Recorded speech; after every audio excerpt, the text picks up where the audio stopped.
আমার নাম প্রদীপ রাম, আমি ভবানীপুর থেকে বলছি। আজকে আমরা এই ভবানীপুরে আমাদের নতুন বছরটাকে উদযাপন করার জন্য আমরা সবাই ছোট বড় সবাই মিলে আমরা একত্রিত হয়েছি। আমরা মূলত এই উদযাপন করি যে পুরাতন বছরটাকে বিদায় দিয়ে নতুন বছরটাকে আমরা সংবর্ধনা দিই, অর্থাৎ স্বাগত জানিয়ে আমরা নতুন বছরটাকে স্বাগত জানানোর জন্য আমরা সবাই প্রত্যেকজনই এখানে এসে আমরা আনন্দ করি এবং মিলিত হই। আগামীকালকে আমরা একসাথে এখানে বসবো, সামাজিক একটা অনুষ্ঠান আছে সেখানে আমরা অংশগ্রহণ করব। এবং আপনাদের সবাইকে জানাই, যারা যারা এই চ্যানেলটা দেখছেন, যে আগামী 2026 সাল আসছে, কিছুক্ষণ পরে আমরা 2026 সাল পেয়ে যাব। আমরা স্বাগত জানাই এবং প্রত্যেককে নতুন বছরের তৃতীয় শুভেচ্ছা জানাই। Happy new year. Thank you.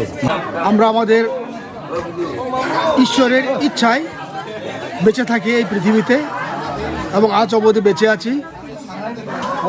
ঈশ্বর আমাদেরকে এইভাবে স্মরণ রাখার সুযোগ দিয়েছেন এবং জ্ঞান দিয়েছেন। আমরা যারা মানুষ, তারা মাত্র কয়েকটা দিন বাঁচে, কিন্তু ঈশ্বরের যে দিন সেটা 1000 বছর। তো আমরা 1000 বছর বাঁচি না, মাত্র কয়েকটা দিন বেঁচে থাকি, কয়েক বছর বেঁচে থাকি। এই কয়েকটা দিনের মধ্যেই যেন আমরা আমাদের মহান সৃষ্টিকর্তা, আমাদের ঈশ্বরকে যেন স্মরণ করে বাঁচি এবং বেঁচে থাকি এবং তাকে যেন আমরা আরাধনা করি। আমি আবারও ধন্যবাদ এবং কৃতজ্ঞতা জানাই।